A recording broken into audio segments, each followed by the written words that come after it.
I'm Brett with Victoria Homes, here with Doug Lockhart of Lockhart Industries. How are you, Doug? Doing good today. Good. So we're here at a property that you've previously done an install for a geothermal system. Is that right?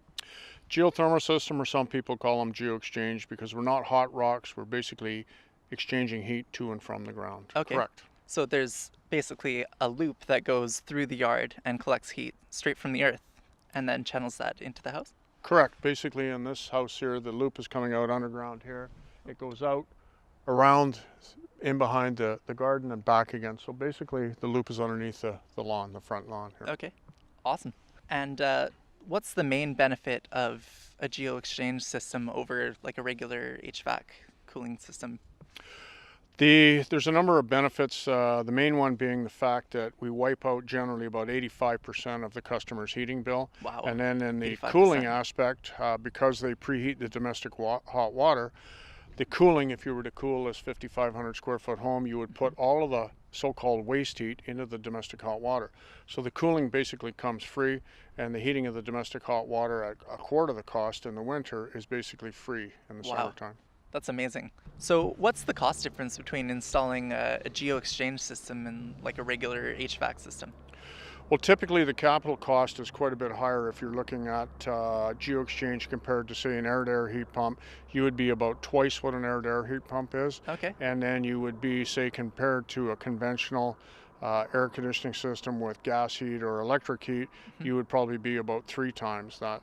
But the real story is the fact that because they save that 85%, they actually make their own payments, and they will actually, in a house like this, you would put, if you put the extra on the mortgage, you would actually put about $65 more every month into your pocket. So basically, Wow. it pays you to put the Geo Exchange system in. Right. And about how long would you say it takes to pay off a system like that with the recurring Typical cost? paybacks on Geo Exchange system are in the neighborhood of about 5 to 8 years. So with all the focus on having net zero impact, how does geothermal fit into that picture?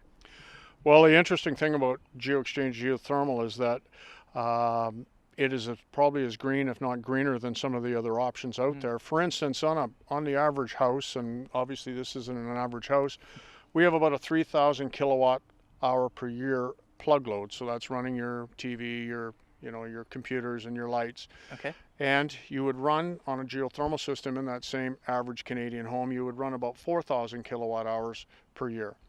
But out of the loop, you would pull in the neighborhood of 14,000.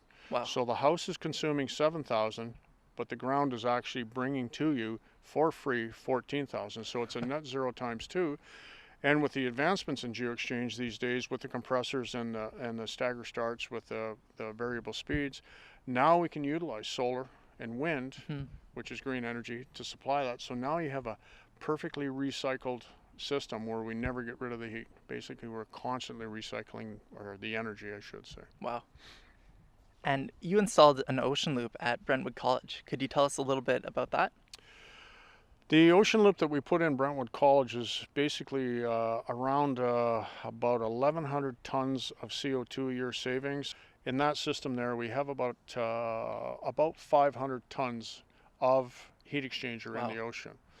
But for the most part, we never dump heat to the ocean, and we never source.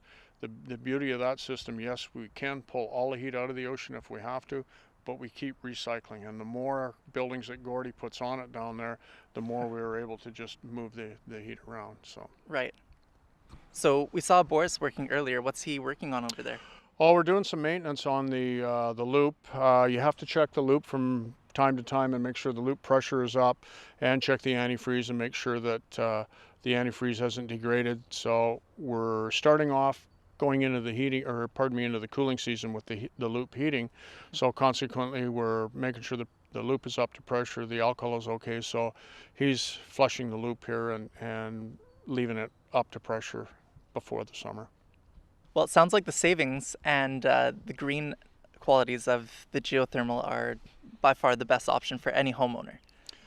Yeah, they're incredible. Not only do they pay for themselves day one right out of the box, but in a situation like this ground loop here that's been running for a number of years, Basically, we've got 1 unit of energy coming from the utility, the electric utility, BC Hydro in our case, Hmm. but we're taking 5 units out of the ground. So basically, Wow. this system is about 600% efficient compared to, say, if they had electric heat in the house. Wow. So you're wiping out 85 to 87% of the energy component necessary for a house That's like a this. huge, huge savings. Enormous savings. That's why they pay for themselves right out of day one.